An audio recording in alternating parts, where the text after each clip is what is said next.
it's obviously impossible to cover all of the things in just one go.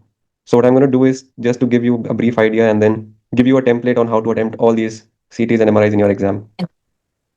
So I want few volunteers because it's not going to work if I'm just speaking and telling you all the things. So I'll just briefly. So these are all the modalities that we have, and it's a pool of modalities, right? It's a non-contrast CT, CT angio, contrast enhanced CT, PET CT, MRI. I mean, there's a pool of investigations which you need to know, but it's obviously impossible to get to each tumor and each pathology in the orbit and remember everything when you have just few minutes to answer in the exam, right? So what you need is a template, and what you need is a structured, exam-oriented, a logical way of speaking in what you have in the exam, right? So first thing is what not to do in the exam. Even if it's a simple case, it's a dermoid cyst, you can localize the cyst. It's a cyst. Don't jump to the diagnosis. Another very important thing is whenever you are thinking of something, you only have few minutes to answer. And if you are silent during that few minutes, you are losing on your points. So whenever you are thinking, just keep on, telling the examiner that this is what I'm thinking, this is the logical way, and this is the structured approach. And obviously, it's a very, very, very, amplified statement that whatever what we read in the before the exam, we just tend to, blab out things. Always think of common diagnosis first. Do not go to rare diagnosis, and do not ignore the anatomy. For example, if you see patient who has proptosis or dystopia inferiorly, and then you are answering about the sac disorders or the maxillary sinus, it's not obviously not going to make sense because those lesions will be inferior, right? So just make sure that your anatomy is right whenever you are answering a question. What examiner want from you in these stations is to have a very calm approach to your answer, use the correct terminology, and obviously they don't want the diagnosis from you. They want a safety oriented thinking and a logical flow to the things and your diagnosis. So welcome everyone. I want one of you to volunteer for this first image, and if you can volunteer, because we only have 30 minutes for this session. I would like to volunteer, Yeah, Dr. go ahead. Pritesh and Dr. Aparna. Okay, Dr. Aparna, everybody will have some chance because we have few images. So Dr. Aparna, can you please take this first image? What do you think? How will you approach if you have this scan in front This of you? is, yeah, okay, sir. So Okay. the picture went off. Yeah. This appears to be a CT scan image showing the um, axial section of the orbit and the anterior cerebral section. Uh, the bones are well, is nicely seen.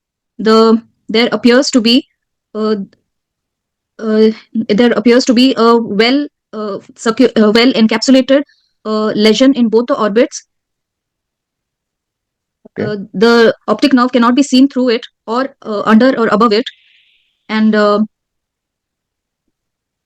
there also appears to be a cyst on the right side, which Mhm. is measuring around uh, 2 centimeters, and it appears hypodense. Hypodense. So it might be a cyst. The location is in the gland, in the lacrimal gland area, or it might be in the tendinous attachment of the lateral rectus muscle also because it is quite close to the globe. Okay, so that is perfect. I'm going to come to you again, Aparna. So what I have done is I have created a logical approach to whatever you said. Most of the things you said were right. But for example, I love this analogy of giving visual fields, right? If you have visual fields in front of you, you'll obviously start off with the demographics. You will quickly jump on to whether the scan is reliable, then the deviation, then the indices, then whether this fixation. You have all the 7 zones in your mind ready. So this is what I want when you see a CT scan. Obviously, don't jump from one to another. So what I've created is a template, and I want you to remember this by heart.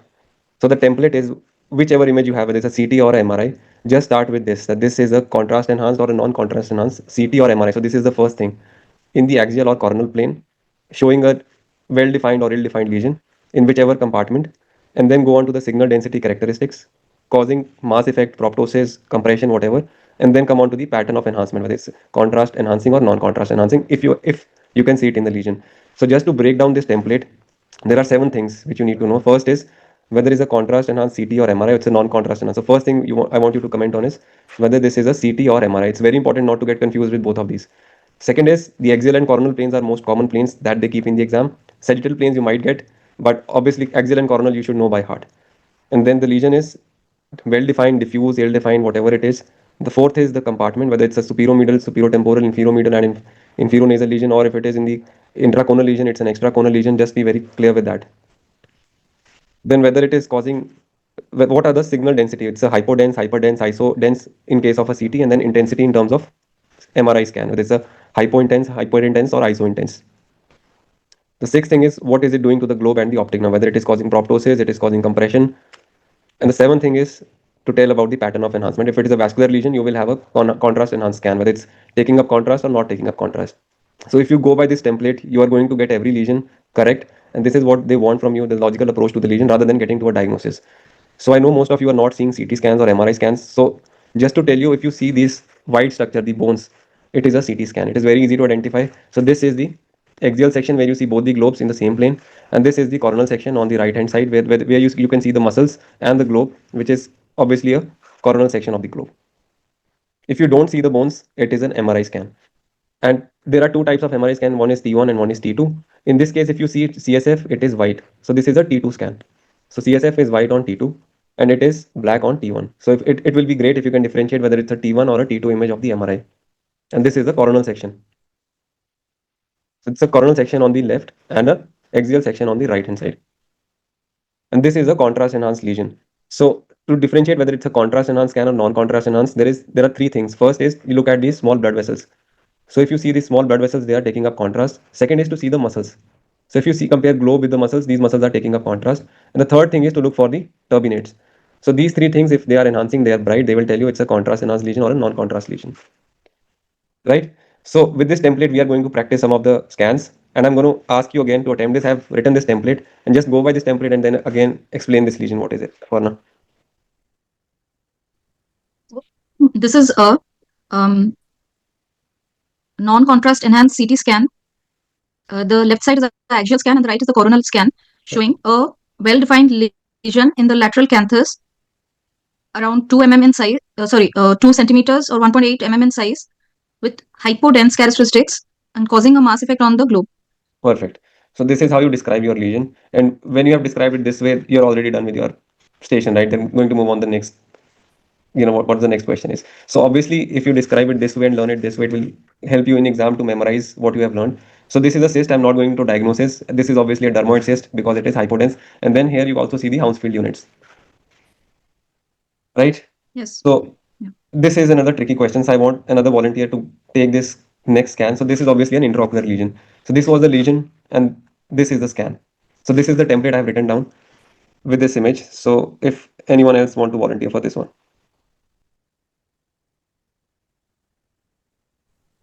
Yes, hello. Yeah, I can hear you. Yes, this is Dr. Bhavik here. So this is a contrast enhanced No, this is the MRI. template. So you will have to tell me whether this is a contrast enhanced. This is just the template. Oh, sorry, I got it. I thought, yeah. So this is not the answer. Yes, I got your point. Yeah. So this is a non-contrast enhanced MRI, and in the left image, in the axial plane, we are seeing a hypointense lesion in the right orbit.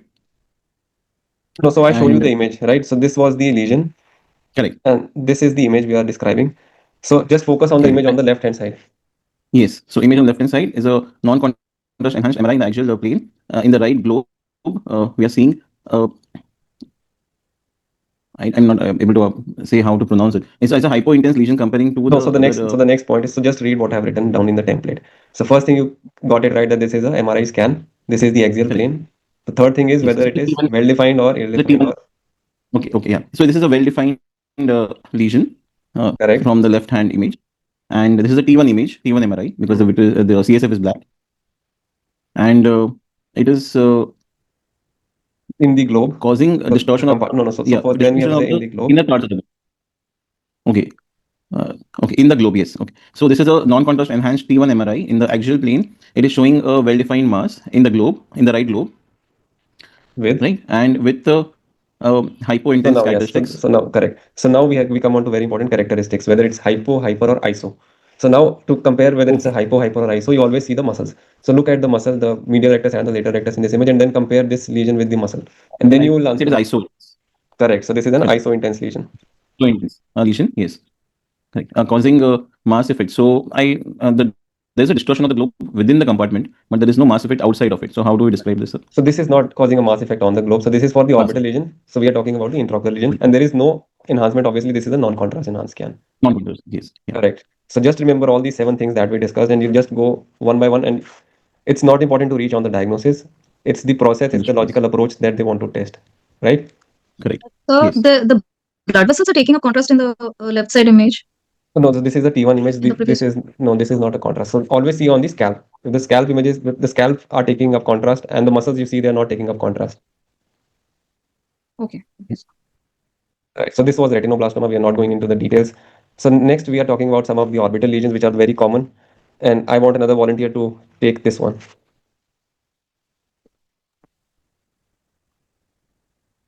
May I volunteer, Dr. Kusanga? Perfect. Shall I start? Okay. On the right side, this is a non-contrast enhanced CT scan in the coronal section, showing a well-defined lesion in the left superior orbit, which is hypodense, causing a mass effect on the globe and muscles, and non-contrast. Perfect. And in the left side, this is a CT scan of the orbit and paranasal sinuses, showing in the axial section, showing a well-defined mass in the superolateral side of the left orbit, which is hypodense and causing a mass effect. Perfect. So since you're getting this very well, I'm going to move on to the next step. What would be your differential diagnosis in this case? Considering the location, my differential would be lacrimal gland tumors or dermoid tumor or dermoid cyst. Okay, so this is a dumbbell dermoid, and obviously dermoids is benign tumors are more common. So obviously say benign lesions first and then malignant lesions, right? So this could be a dermoid cyst, A dermoid cyst, lacrimal gland tumor like, or a lacrimal adenoma, or lacrimal gland tumor like a lacrimal adenoma, or should I jump to malignancies? yeah, pleomorphic adenoma is the most common, and the malignant one is Yes. adenocystic carcinoma. Yes. Dr. Ritesh, I had a doubt. Yeah. Regarding the previous case of retinoblastoma, so clinically there was calcification seen, but on the MRI, will the calcification be hypointense or The calcification is hypointense, but this is no calcification. This is just a mass effect. There is no calcified just a lesion. mass? Okay. So this Okay, is got not. This is only mass. But in general, calcification like on CT will be hyper dense. On MRI, it will be ISO or On MRI, it is I'm always not clear hypo. on that. So bones are always black. Okay. So it is hypointense Yeah. always. Right. So the importance is to classify whether it's the quadrant of the lesion is we divide the orbit into 4 parts. So this will tell you which approach to take. So this is one step further. If they ever ask you how will you approach this lesion, so always divide the orbit into 4 parts. So we have a superior-medial, superior-temporal, inferior-medial, and inferior-temporal quadrant. So obviously your approach to this lesion will always be in the direction where you are not going to encounter the optic nerve. So in this case, this lesion is superior-temporal. So you are going to approach this lesion from the either a superior incision, which is a stellate right incision, or a lateral incision after the cathode. So if ever they ask you from which side you are going to, you obviously cannot grow from this medial side because you are going to encounter the optic nerve here. So this is a very well-defined lesions, but this will get covered up in the next slides. So we can skip this one. I just kept this because this is a 3D reconstruction image in case of trauma, and you can see there is a mesh on the floor. So this is a 3D reconstruction image. They can keep in the exam if ever there is a case of trauma. So this is the next case. If someone else wants to volunteer for this one.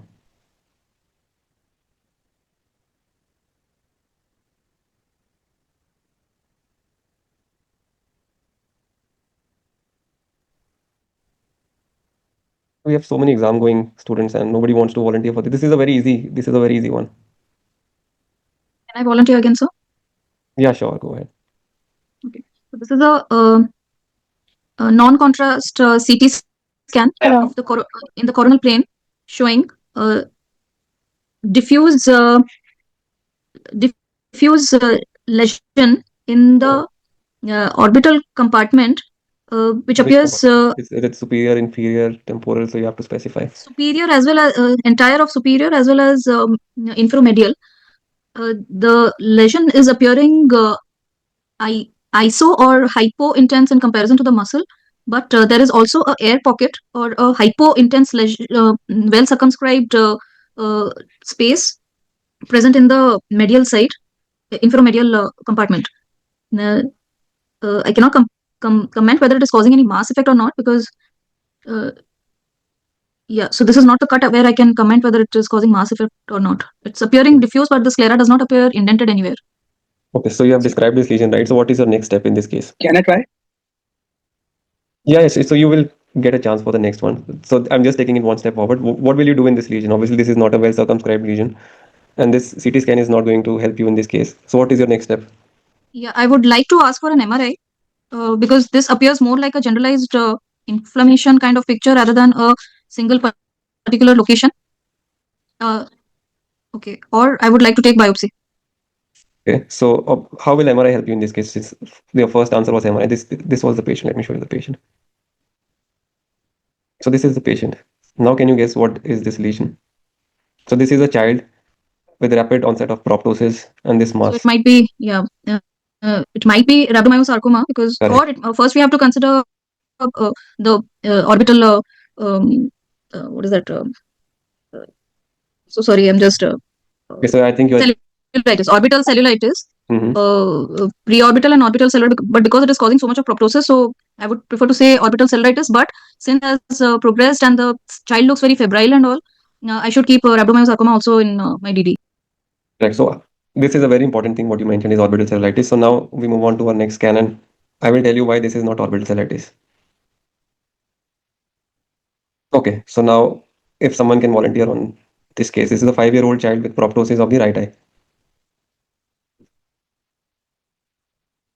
I can volunteer, Snehal. Yeah, Dr. Snehal. Yeah.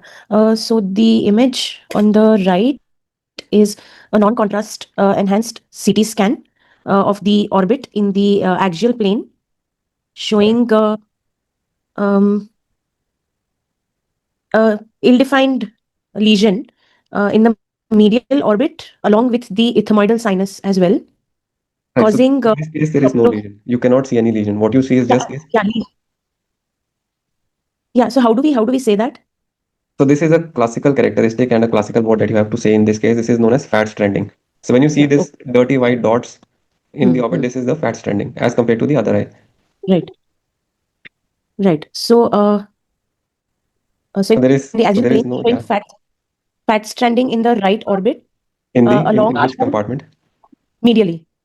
No, it's the Medially in the right orbit, along with some irregularity in the ethmoidal sinus as well, and causing proptosis of the okay. right orbit as well. So the correct way to say this is that there is fat stranding in the intraconal compartment with Okay. what you see in this is fullness of the ethmoid sinus, Fullness. which is Okay. causing mass effect and proptosis on the right side. And this is a non-contrast enhanced scan. Okay. And your diagnosis in this case would be orbital cellulitis because there is involvement of the ethmoid sinus. So what you saw in the previous scan, Okay. there was no involvement of the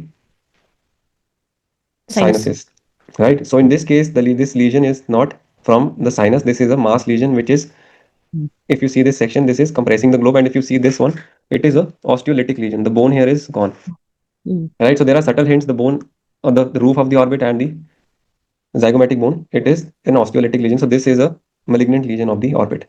And it's a child. So this one is a rhabdomyosarcoma, whereas this one is a orbital cellulitis. So in orbital cellulitis, you will see fat stranding, whereas in tumor, you will see a diffuse mass-like lesion, which is compressing the globe and it is extraconal. So this one is intraconal fat stranding, Okay. right? So I want you again to take this one. This is again orbital cellulitis, but now there is something which you should identify in this one. So this is a non-contrast CT scan, the axial plane showing fat stranding in the medial orbit, uh, along which is causing a mass effect and leading to proptosis, along with soft tissue swelling of the anterior part of the left eye. So could be a preseptal along with an orbital cellulitis kind of picture. Okay, so there is fat stranding in this compartment. So what I wanted you to see is this one, And the medial rectus, yeah. right? So there is bulging of the medial rectus muscle, and Medial rectus. there is a lesion here. So what do you think is this? So this is a subperiosteal abscess, which is very common in case of orbital cellulitis, Okay.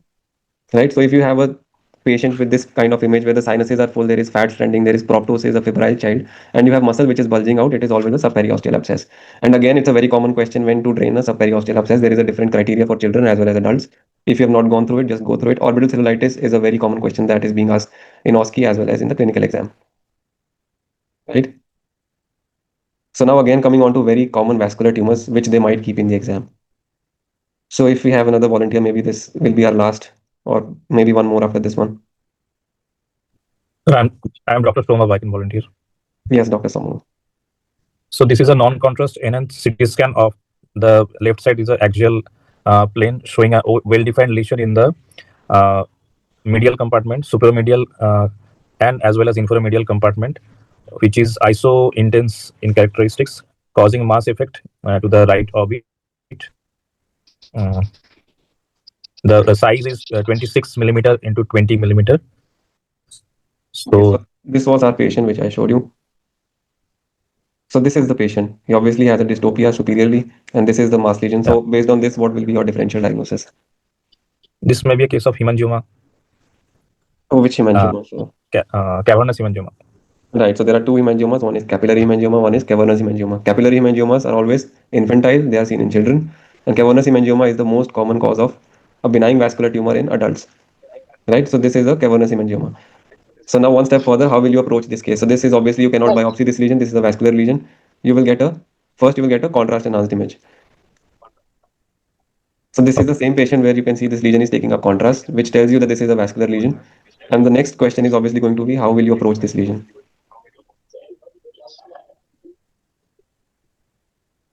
We can do a medial orbitotomy, and with capsule we can remove this cavernous hemangioma. Okay, so medial orbitotomies are most commonly done through a transcaruncular incision, right? Okay. Just remember a transcaruncular incision and take out this lesion.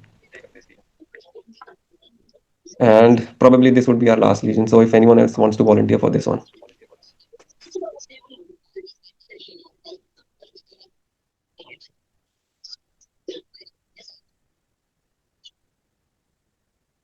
Hello.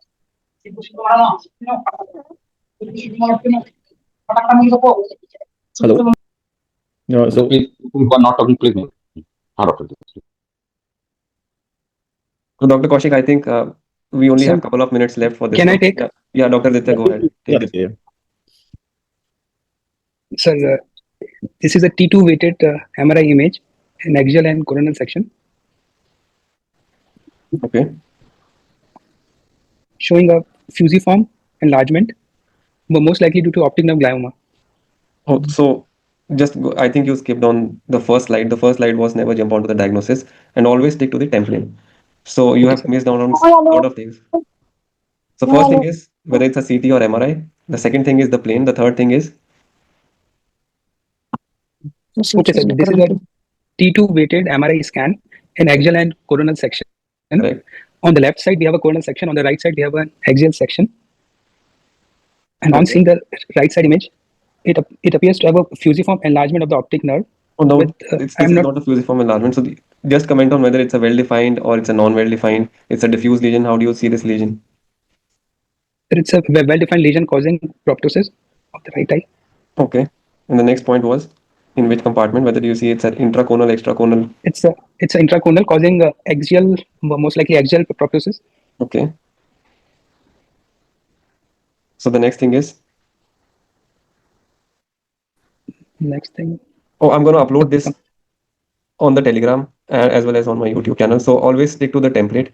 So this is the template I've given you. After the compartment, you tell on whether it's a hypointense, hyperintense, iso-intense, then whether it's causing proptosis, compression of optic nerve, etc. And then if it's a contrast, then contrast image, tell on whether it's a contrast enhancing or a non-contrast enhancing lesion. So this is a classical picture of a lymphangioma, and what you do in lymphangioma is a sclerotherapy. So with this, I think we have less than a minute left. And if you have any questions, just put them on Telegram and I will answer all the questions on the Telegram group. And all the best for your exam. Okay, sir. So And I hope you fat suppression.